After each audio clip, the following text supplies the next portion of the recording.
Hi everyone. My name is Aishwarya Arvapalli and today I'm going to present about the cybersecurity awareness for a company called Ledger & Co Accounting. Think before you click and verify before you pay is the headline of the company. Over the next 15 minutes, I want to walk you through two of the most common and most costly cyber threats facing small accounting firm like us: phishing and spear phishing and business email compromise or BEC.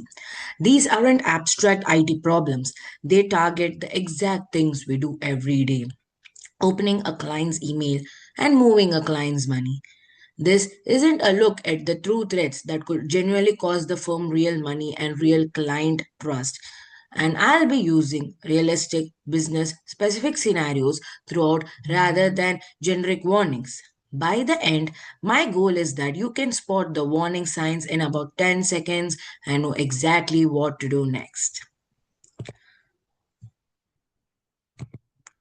What we will be covering in this. Here's our roadmap. First, who this is training is actually for and why.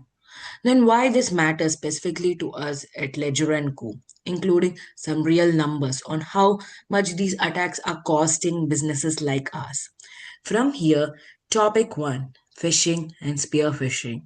The entry point attackers use. Then topic 2, business email compromise, usually the actual payoff. And we will close with a simple practical set of habits you can start using daily. No new software, no new budget. Feel free to pause and rewatch any section afterwards. This recording will stay available for exactly that reason. So treat it as a reference. You can come back in, not just a one time watch. Next. Before we get into the threats, a quick word on who this is for. The primary audience is our operational staff. Everyone who opens client emails and processes payments day to day. So everything here is in plain language, not technical jargon. Partners and management are a secondary audience. Two, because these habits only stick if they are the secondary audience. Because we need leadership funds, models, and which enforces them to do this. Things like that. Authorization and callback verification need buy-in from the top, not just good intentions from the staff. So, if you are a partner or a management role watching this, pay particular attention to the gap slides. Those flag the specific policy decisions that need your sign off. And if you are an operational role, the what you do differently sides are the ones to really absorb, since those are the habits you will be putting into practice from today onwards. Next, why does this matter to us specifically at Ledger and Co? Think about what we hold: client tax file numbers, trust account, and banking access, payroll data for other people's businesses, and partner email accounts with payment authority. That's an enormous amount of trust sitting behind 12 people and a handful of inboxes. Industry research shows that the vast majority of an organization have already had an identity related breach and most were preventable, which is 84%. We are a 12% firm without a dedicated security team. That doesn't make us small target, it makes us an easier one. Attackers know smaller firms often carry just as much valuable data and payment authority as a larger company with far fewer defenses in place. No dedicated security analyst watching traffic, no automated fraud detection on our banking, just us and our judgment in the moment. Next, the trend behind the topic 2, which is business email compromise. This chart shows the self reported business email compromise losers across Australia over 3 financial years. Notice it hasn't dropped below $80 million in any of these years. This is a sustained, ongoing threat, not a one off spike, and attackers clearly aren't slowing down. For a firm of our size, even one successful incident could mean tens of thousands of dollars gone.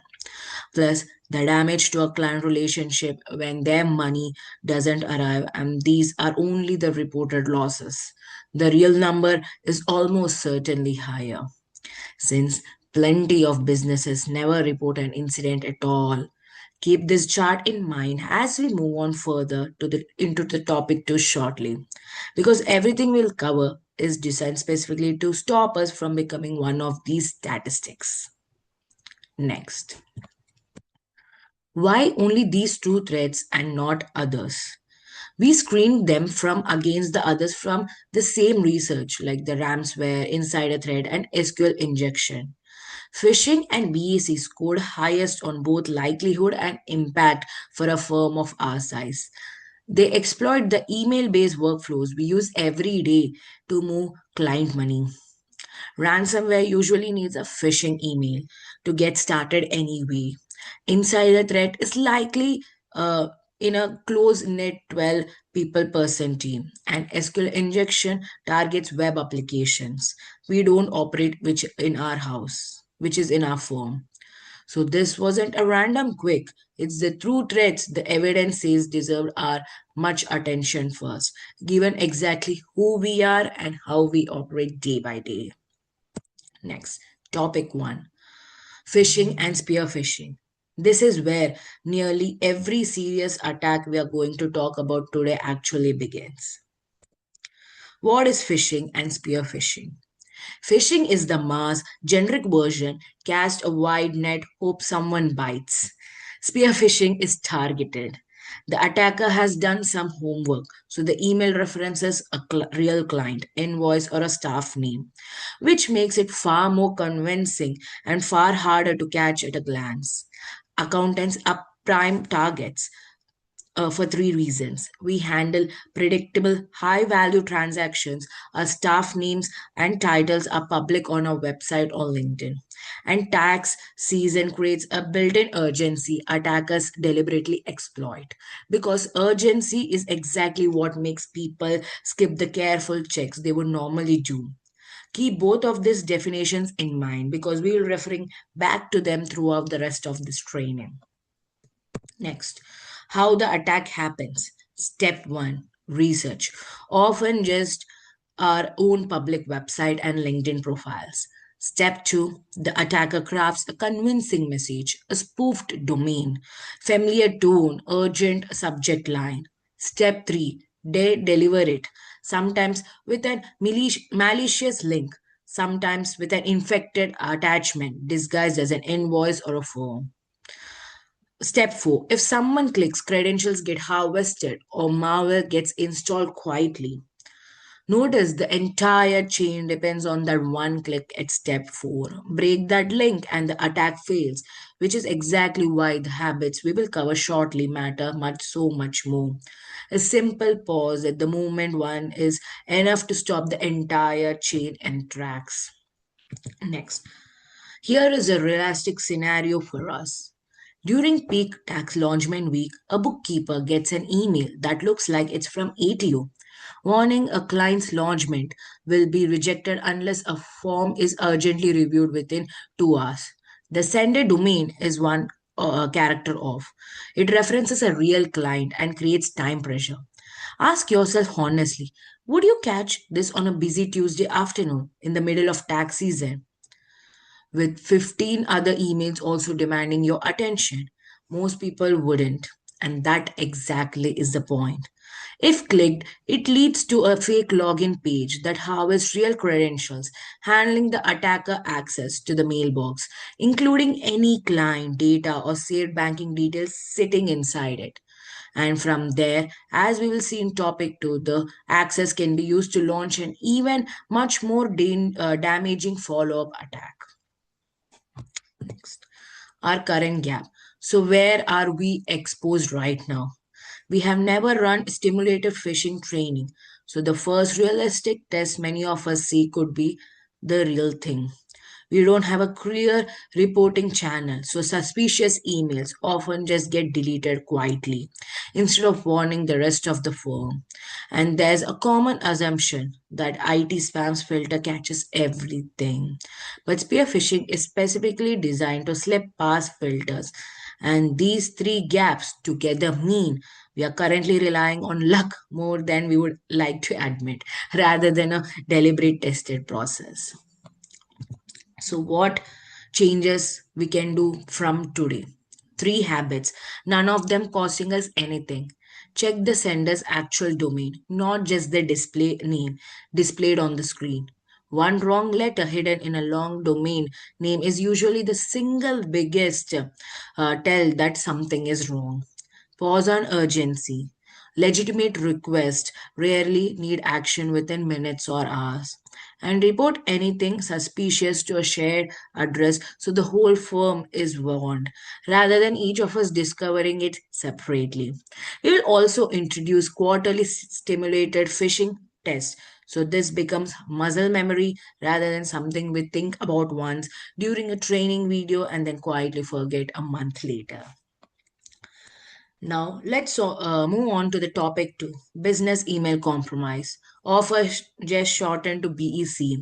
This is really important to understand because it's very often the actual payoff attackers are working towards. Once a phishing attempt like the one we just covered that has already been succeeded. What is business email compromise? It is when an attacker impersonates or actually takes over a trusted account like a partner's or a client to trick someone into moving money or changing payment details. Notice the chain. It is very often starts exactly where the topic one left. A phished credentials gives the attacker a real mailbox or lets them spoof a near identical domain, and from there they send a payment request that looks completely legitimate, which is why these two threats are really two stages of the attack, which is exactly why we are covering them back to back today rather than treating them as an unrelated topics. Next, here's how it plays off. We are taking a scenario of the fake bank detail change. An email appears to come from a long standing client's financial manager, replying inside a real thread saying their bank has changed and giving new details for an upcoming refund. It matches their usual tone exactly and framed as routine admin. Would that feel unusual enough to double check on an ordinary Thursday in a busy week? For most people, honestly, no. And that's exactly why this particular attack works so well against otherwise careful stuff. If actioned, the money goes straight to the attacker and is almost never recoverable. The client only finds out when they ask when their refund is, often weeks after the money is already gone and long after there's any realistic chance of recovering it. Our gap here is structural rather than about spotting a suspicious email. Bank detail changes are currently actioned straight from an email with no phone verification against a known number. One person can approve and process the change alone with no second set of eyes reviewing it first before the transfer goes out. And fundamentally, we treat the inbox as a source of truth for payment instructions.